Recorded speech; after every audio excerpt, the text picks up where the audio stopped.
What's up, gulaman? Alright, mag-update tayo ng ating day 3 ng paglalaro ng The Ragnarok. Siyempre, simulan natin sa ating Divine Power. Yan, 100k na ang ating Divine Power. At siyempre, lahat ng equipment natin ay kulay pula na rin. Yung weapon na, yung special na weapon, yung may logo dito, yung umiilaw. Yun na lang yung kulang ko, no? Para makompleto yung ating set. Ayan. Tapos syempre yung ancient gear natin, ayan, level 3 na. Araw-araw binibili natin yan at dinidismantle para mag-rank up. No? So dapat ganun din yung ginagawa mo, katulad ng ginagawa ko para tumaas ang inyong divine power. Ayan. Syempre sa gear at costume, yan pa lang, dalawa pa lang. Ayan. At syempre para mabilis kayong magpataas ng divine power, kailangan yung party na sinasalihan nyo ay magkakasama kayo sa isang lugar, no? Tulad nito, may mga party kasi sa pyramid, tapos sa sunken ship. So tingin ko, no, pag nag level 50 kayo, dapat sa sunken ship kayo magpumarty na. Mabilis kasi yung drop ng card album dito, dikit-dikit yung monster tapos sunod-sunod yung respawn.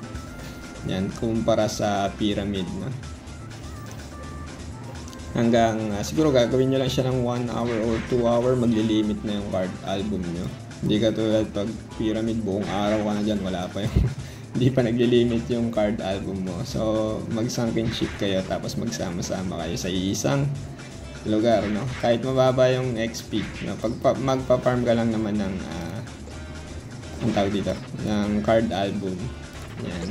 So pag nag-limit yon, tataas yung divine power mo, kasi ang gagawin mo sa card album ay magpo-fusion ka, no? I-fuse mo, halimbawa sobrang meron kang 100 na rare na F, no? I-fuse mo yun ng i-fuse para tumaas yung rarity niya, maging E siya, tapos madi-deposit mo na. So ganun din, no? Pataas lang ng pataas hanggang sa makakuha ka siguro ng C or B. Pag nakakuha ka ng C, baka makakuha ka ng Hydra, diba, mga pang PvP cards, mga epic.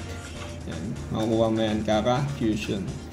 Huwag kang siguro wag mong gagawin lang yung mag-synthesis ka ng card, kasi sayang thing. Kung mag-synthesis ka siguro ng card, yung weapon card lang or yung accessory card para pampalevel, para ma-one shot natin yung mga mobs. Yan. Tulad ng ginagawa ko ngayon, ang sinisynthesis ko lang ay yung sa weapon card ko. Yan, yung lunatic. Tsaka sa accessories naman, ang sinisynthesis ko yung mga zerong card para sa dexterity. No, kung meron kayong stem, kung stem yung napili nyo, halos pares lang naman siya ng zerong card. Dex din yung bigay. Yun yung ano nyo. Pero kasi sa akin, marami akong zero card, kaya yan yung sinisynthesis ko. Tapos yung iba, hindi ko na sinisynthesis, no? Tapos kung daily binibili nyo yung pasana card yan, kung binibili nyo yan sa point shop everyday, pagka nakatatlo kayo yan, is i-fusion nyo para magkaroon kayo ng bagong B card. Yan. Ganun lang kadali, no? Tapos i-deposit natin yan, tataas yung ating divine power. Yan. Tapos syempre sa guild, no? Huwag kakalimutan ang Valhalla. Yan, upgrade nyo yan lahat. Kahit pagpantay-pantay nyo yan, wala namang problema dyan. Pero syempre, sa akin, inuuna kong i-upgrade yung Dex para tumaas yung aking damage. Yan. Tapos syempre, kung tapos na kayo, kung ito kasi, no, karamihan kasi tawag dito, na uubos na yung oras nila sa paglalaro. Actually, kailangan mo lang ng 2 hours siguro para dun. Tapos mag-aabang-abang ka na lang ng mga events. Kasi yung card album, madali talaga siyang mag-limit, lalo na kung nandun ka sa sunken ship. Siguro ang gagawin mo lang dito na grind, itong encounter quest na continuous, no? Na hindi naman siya malaking impact sa game. Ang maganda lang kasi sa encounter quest, makakuha ka ng item na pang enhance, no? Yung Prakon, ito. So marami namang resources para kumuha ng Prakon.